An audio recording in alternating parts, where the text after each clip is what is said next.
Hello and welcome to 100% maths. आज हम करेंगे क्लास 11th के लिए चैप्टर नंबर 11 पढ़ रहे हैं conic sections.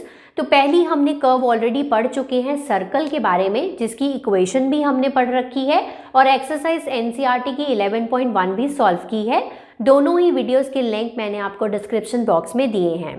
Today we will study the next curve that is obtain from cone, that is parabola. Parabola के रिगार्डिंग हमारे पास बहुत सारी इक्वेशंस होती हैं जिसमें बच्चे बहुत कंफ्यूज रहते हैं। तो आज मैं आपको बहुत ही एक इजी तरीका बताने जा रही हूँ जिससे आप वो 4 पॉसिबल ओरिएंटेशंस, 4 पॉसिबल इक्वेशंस और बहुत सारी और भी चीज़ें हैं जो आराम से आप याद रख पाएंगे बिना रट्टा लगाए इसको। ठीक है, तो बहुत ध्यान से ये वीडियो एंड तक ज़रूर देखिएगा और टिप्स और ट्रिक्स भी नोट करिएगा जो मैं आपको बता रही हूँ।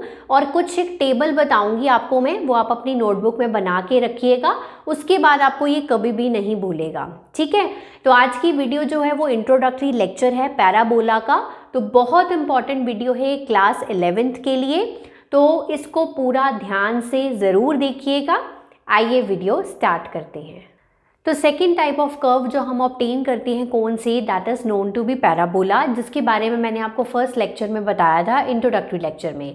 तो पहले हमने पढ़ा था सर्कल के बारे में, आज हम पढ़ेंगे पैराबोला के बारे में। तो पैराबोला होता क्या है? Parabola is a set of all the points in a plane that are equidistant. Equidistant का मतलब equal distance from fixed line and fixed point. और ये जो फिक्स्ड पॉइंट होगा ये लाइन पे नहीं होगा, इन द प्लेन। इसका मतलब है जितने भी पॉइंट्स हैं, ठीक है, जब वो इक्विडिस्टेंट हैं, इक्विडिस्टेंट मतलब इक्वल डिस्टेंस पे हैं एक पर्टिकुलर लाइन से और एक पर्टिकुलर पॉइंट से, ठीक है, दोनों से डिस्टेंस जो है वो बराबर है, तो शेप कौन सी ऑब्टेन होती है? पैराबोला। ठीक है, देखते हैं इसको। जैसे हमारे पास ये लाइन है और इस लाइन को बोला जाता है डायरेक्ट्रिक्स, तो ये टर्मिनोलॉजी में आ जाएगा। इस लाइन को बोला जाता है this is a fix line and this is known to be directrix. Okay, L से डिनोट करते हैं इसको। और ये पॉइंट्स हैं B1, B2, B3 और ये हमारे P1, P2, P3 पॉइंट्स हैं और ये हमारा एक पॉइंट है जिसको हम बोलते हैं फिक्स्ड पॉइंट फोकस। ठीक है, ये है लाइन पे नहीं है, तो मतलब यहाँ से डिस्टेंस जो है इस पॉइंट का, ये जो P1, P2, P3 पॉइंट हैं, इसका डिस्टेंस डायरेक्ट्रिक्स लाइन से और इस पॉइंट से दोनों क्या होगा? बराबर होगा। कहने का मतलब ये है, अगर हम P1 पॉइंट की बात करें तो B1 से मतलब इसका डिस्टेंस ये डायरेक्ट्रिक लाइन से B1 तक है, P1 B1 और इस फोकस से P1 F। ठीक है, तो मतलब B1 P1 जो है वो P1 F के इक्वल है, तो ये डिस्टेंस और ये डिस्टेंस बराबर होगा। ऐसे ही दूसरे पॉइंट का ये डिस्टेंस और ये डिस्टेंस इक्वल होगा, ये डिस्टेंस और ये डिस्टेंस इक्वल होगा। तो जब ऐसा होगा तो शेप जो ऑब्टेन होगी, जब हम इन पॉइंट्स को ज्वाइन करेंगे, the shape obtain is known to be parabola. Right, तो इसका मतलब है हमने सिर्फ याद रखना है ये क्या होता है? Set of all the points that are equidistant from a fix line known as directrix and a fixed point that is known as focus, but that point is not on the line. तो ये plane में जो shape obtain होती है उसे हम बोलते हैं पैराबोला। ठीक है, अब कुछ टर्मिनोलॉजी के बारे में बात कर लेते हैं। सबसे पहले ये जो पैराबोला, नाम क्या है, नाम कैसे ऑब्टेन हुआ? पैरा मीन्स फॉर, बोला मीन्स थ्रोइंग। तो जब हम किसी बॉल को थ्रो करते हैं तो उस टाइम पे जो शेप ऑब्टेन होती है तो वो इस टाइप की होती है, दैट इज पैराबोला। ठीक है, इसलिए इसका नाम पैराबोला रखा गया था। अब टर्मिनोलॉजी की बात आ गई तो फिक्स लाइन के बारे में ऑलरेडी मैं आपको बता चुकी हूँ, is known as directrix. This fix point is known as focus. और जहाँ पर ये जो है ये कि फोकस कहाँ पर लाई करता है? एक्सिस पे, इस लाइन को बोलते हैं एक्सिस। और जहाँ पर हमारा पैराबोला इस एक्सिस पे कट करेगा उसे हम बोलते हैं वर्टेक्स। ठीक है, ये पैराबोला है और ये हमारी एक्सिस है और जहाँ पर ये पॉइंट कट करेगा this is known to be vertex. ठीक है, तो मेन इसके बारे में आपको डायरेक्ट्रिक्स के बारे में, फोकस, वर्टेक्स और एक्सिस के बारे में पता होना चाहिए। ये टर्म्स आपको याद होनी चाहिए। ठीक है, सो अब करते हैं हम स्टैंडर्ड इक्वेशंस ऑफ पैराबोला के बारे में बात, जहां पर हमारे पास 4 पॉसिबल ओरिएंटेशंस हैं। मतलब यहाँ पर पैराबोला का मुंह जो है वो एक्सिस की तरफ खुल सकता है, नेगेटिव एक्स एक्सिस की तरफ खुल सकता है, पॉजिटिव वाई एक्सिस की तरफ खुल सकता है और नेगेटिव वाई एक्सिस की तरफ खुल सकता है। तो ये 4 पॉसिबल ओरिएंटेशंस हैं।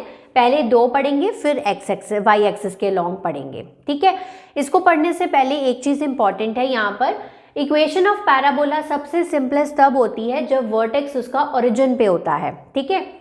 ये देखो, ये पैराबोला है, ठीक है, और ये हमारी एक्सिस है, ये एक्सिस है। पैराबोला जहां पर एक्सिस को कट करता है that is known to be vertex. अभी टर्मिनोलॉजी में बताया था। तो वर्टेक्स अगर ओरिजिन पे है तो हमारी पैराबोला की इक्वेशन सबसे सिंपल होती है, ठीक है। हालांकि इसके अलावा और भी पॉसिबिलिटीज हैं जब वर्टेक्स ओरिजिन पे नहीं होगा, बट एट दिस लेवल आपको सिर्फ यही देखना है, मतलब यही पढ़ना है, ठीक है। और एक्सिस ऑफ सिमेट्री हमें पढ़नी है सिर्फ X axis along and Y axis, ठीक है। तो दो चीजें हैं यहाँ पर। इक्वेशन ऑफ पैराबोला सिंपलेस्ट तब होती है जब वर्टेक्स ओरिजिन पे है। यहाँ पर 4 जो हम पढ़ने वाले हैं वहां पर वर्टेक्स ओरिजिन पे है, और axis of symmetry along x axis है, यहाँ वाई एक्सिस है, ठीक है। ओके, तो चलो सबसे पहला वाला पढ़ते हैं। यहाँ पर देखो ये एक्स एक्सिस है, ये हमारी वाई एक्सिस है ना। तो हमारा जो पैराबोला का मुंह है वो किस तरफ खुला हुआ है? एक्स एक्सिस की तरफ, और पॉजिटिव एक्स एक्सिस की तरफ खुला हुआ है। इक्वेशन क्या होगी? Y square is equal to 4ax। अब याद कैसे रखोगे? अगर लेफ्ट हैंड साइड पे वाई स्क्वायर है, ठीक है, वाई है, तो जो इसका पैराबोला का मुंह है वो आपका एक्स एक्सिस की तरफ खुलेगा, ठीक है। अब एक्स एक्सिस तो इस तरफ भी है, आपको कैसे पता चलेगा पॉजिटिव की तरफ खुलना है कि नेगेटिव की तरफ खुलना है? तो आप देखेंगे यहाँ पर प्लस 4ax है ना, कुछ नहीं है तो प्लस 4ax है, और दूसरी इक्वेशन में चेक करो माइनस 4ax है ना। तो आप प्लस जब होगा तो पॉजिटिव एक्स एक्सिस की तरफ मुंह खुलेगा, नेगेटिव जब होगा तो नेगेटिव एक्स एक्सिस की तरफ मुंह खुलेगा, ठीक है। जब दो चीजें याद रखनी है, फर्स्ट लेफ्ट हैंड साइड पे जब वाई स्क्वायर है तो मुंह किस तरफ खुलेगा? एक्स एक्सिस की तरफ खुलेगा। पॉजिटिव की तरफ तब खुलेगा जब प्लस का 4x होगा, और नेगेटिव की तब खुलेगा जब माइनस 4ax होगा। क्लियर है ये दो बातें, ठीक है। अब यहाँ पर एक चीज फोकस से भी पता चल जाती है। फोकस का पॉइंट है a,0। ए क्या है? Distance from the vertex to the focus, है ना। तो a,0 जब पॉजिटिव a,0 है तो हमारा, जैसे हमें क्वेश्चन में गिवन है फोकस 3,0, तो हमें यहाँ से आइडिया लग जाएगा कि प्लस का 3 है तो मतलब Y square is equal to 4ax वाली इक्वेशन है। अगर माइनस a,0 है तो मतलब नेगेटिव 4ax वाली इक्वेशन है, ठीक है। ये हो गई जब एक्सिस ऑफ सिमेट्री हमारी अलोंग एक्स एक्सिस है। तो दो पॉसिबल हैं हमारे पास, y square is equal to 4ax and y square is equal to minus 4ax, ठीक है। ये बात होगी। अब जब जिस तरफ हमारा मुंह खुलेगा इस इक्वेशन, मतलब इस पैराबोला का, डायरेक्ट्रिक्स उसके बिल्कुल पीछे होगा, डायरेक्ट्रिक्स की लाइन, तो ये x is equals to -a line हो गई, और ये डायरेक्ट्रिक्स की लाइन इस तरफ हो गई। मतलब जिस तरफ पैराबोला का मुंह खुलता है उसकी ऑपोजिट साइड हमारी डायरेक्ट्रिक्स की लाइन होती है। तो यहाँ पर डायरेक्ट्रिक्स क्या हो गया? x is equals to a हो गया, ठीक है। अब पढ़ते हैं जब एक्सिस ऑफ सिमेट्री जो है हमारी अलोंग y एक्सिस है। तो अगर आपको फर्स्ट और सेकंड बहुत अच्छे से क्लियर हो गई हैं, तो अब हमने पढ़ना है कि अगर ये पॉजिटिव एक्स एक्सिस की तरफ इसका जो मुंह है वो इस तरफ है तो हमारा कैसे होगा? अगर एक्स स्क्वायर टर्म है हमारी लेफ्ट साइड पे, जैसे पिछले में वाई स्क्वायर टर्म थी तो वो एक्स एक्सिस की तरफ खुल रहा था, यहाँ पर एक्स स्क्वायर अगर टर्म है तो हमारा ये जो पैराबोला है वो वाई एक्सिस की तरफ खुलेगा। अब पॉजिटिव वाई एक्सिस की तरफ खुलेगा या नेगेटिव, ये डिपेंड करता है इक्वेशन पे। अगर पॉजिटिव का 4ay है तो वाई पॉजिटिव वाई एक्सिस की तरफ खुलेगा, अगर नेगेटिव 4ay है तो नेगेटिव की तरफ खुलेगा, ठीक है। एक चीज़ ये बताई थी मैंने। दूसरी चीज़ मैंने आपको बताई थी फोकस। यहाँ पर फोकस का पॉइंट क्या था? a,0 है ना, वो एक्स एक्सिस पे लाई करेगा। अगर हमारा पॉइंट 0,a है और पॉजिटिव का है, 0,a पॉजिटिव पॉइंट है तो ये पॉजिटिव एक्स एक्सिस तरफ लाई करेगा, ठीक है। और डायरेक्ट्रिक्स की लाइन क्या है? ये ऑपोजिट टू द पैराबोला की शेप से बनेगी। शेप इधर खुली है तो डायरेक्ट्रिक्स की जो लाइन है वो इस तरफ होगी, y is equals to -a। Same way यहाँ पर फोकस का पॉइंट क्या होगा? 0,-a, क्योंकि नीचे negative X axis negative Y axis की तरफ है, और डायरेक्ट्रिक्स की लाइन अपवर्ड्स होगी, y is equals to a, ठीक है। तो अब मैं कुछ इंपॉर्टेंट ऑब्जर्वेशंस बताने जा रही हूँ जिसके बेसिस पे आपके जो क्वेश्चंस हैं वो आराम से सॉल्व हो जाएंगे। तो उस टेबल को आप अपनी नोटबुक में ज़रूर बना के रखिएगा।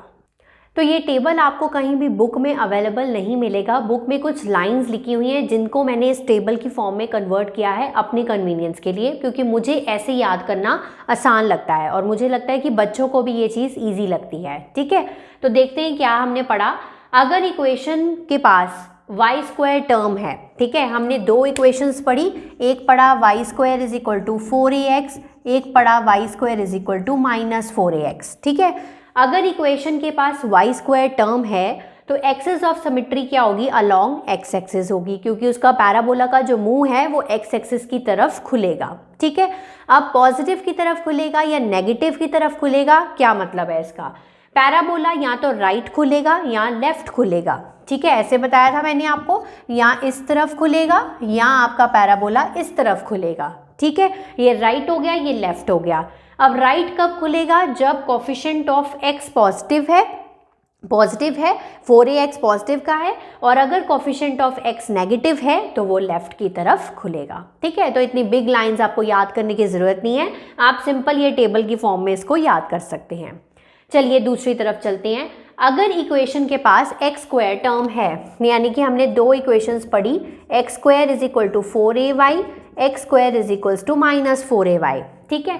Axis of symmetry will be Y axis, along Y axis, या तो पैराबोला का मुंह पॉजिटिव वाई एक्सिस की तरफ खुलेगा या नेगेटिव वाई एक्सिस की तरफ खुलेगा, यानी कि या अपवर्ड खुलेगा या डाउनवर्ड खुलेगा, यही तो लिखा है मैंने, ठीक है। अपवर्ड कब खुलेगा, जब coefficient of y is positive, और जब डाउनवर्ड्स कब खुलेगा, जब coefficient of y is negative, ठीक है। तो मेरे ख्याल से इससे सिंपल कोई तरीका नहीं है इसको याद करने का, तो इस टेबल को अपनी कॉपी पर ज़रूर बना लीजिए ताकि क्वेश्चंस जब हम सॉल्व करें तो हमारी हेल्प हो सके।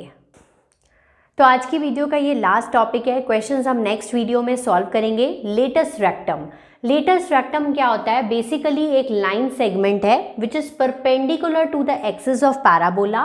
तो देखो ये होती है हमारी एक्सिस ऑफ पैराबोला, तो it is perpendicular to the axis of parabola, ये परपेंडिकुलर लाइन है, पहला पॉइंट ये लिखा है। दूसरा, passes through the focus F से पास करेगा। तीसरा, जो इसके एंड पॉइंट्स हैं दे लाई ऑन द पैराबोला, तो पैराबोला को टच करेंगे इस तरह से, ठीक है। तो ये बेसिकली एक लाइन सेगमेंट है, perpendicular to the axis of parabola, passes through focus and end points lies on the parabola. तो ये इसकी डेफिनेशन है, ठीक है। अब यहाँ पर अब लेंथ कैसे फाइंड करेंगे लेटस रेक्टम की, that is equals to 4a, derivation आपको करने की ज़रूरत नहीं है, सिंपल आप फॉर्मूला याद रखिए 4a, ठीक है। क्योंकि आप देख सकते हैं सारी इक्वेशंस में जितनी भी हमने इक्वेशंस पढ़ी हैं 4a ही है, तो ये 4a क्या है, लेंथ ऑफ लेटस रेक्टम है, इस तरह से याद कर रख सकते हैं इसको, ठीक है। उसके बाद है ये a क्या है, a आपको मैंने बताया था कि ये डिस्टेंस होता है, फोकस का पॉइंट होता है a,0, तो इस डिस्टेंस को बोलते हैं a, यानी कि वर्टेक्स से लेके जो फोकस का डिस्टेंस होता है वो होता है a, और a हमेशा क्या होगा, पॉजिटिव होगा, ठीक है, चाहे वो किस तरफ भी लाई कर रहा है, but a is positive only, क्योंकि डिस्टेंस हमेशा हमारा क्या होता है, पॉजिटिव होता है। तो जब क्वेश्चन में आए length of latus rectum calculate करो, अगर आपको a की वैल्यू पता है तो आप 4a डाल के लेंथ निकाल सकते हैं लेटस रेक्टम की, ठीक है। So this is all about today's video. Next video में करवाऊंगी आपको एक्सरसाइज 11.2 के questions and then we will move to the next shape. I hope ये आपको चीज़ें क्लियर हो गई हैं। कोई भी डाउट हो तो कमेंट सेक्शन में कमेंट कर सकते हैं, मैं उसका आंसर आपको ज़रूर दूंगी। तब तक आप इसको प्रैक्टिस करिए, रिवाइज करिए। Have a nice day to all of you.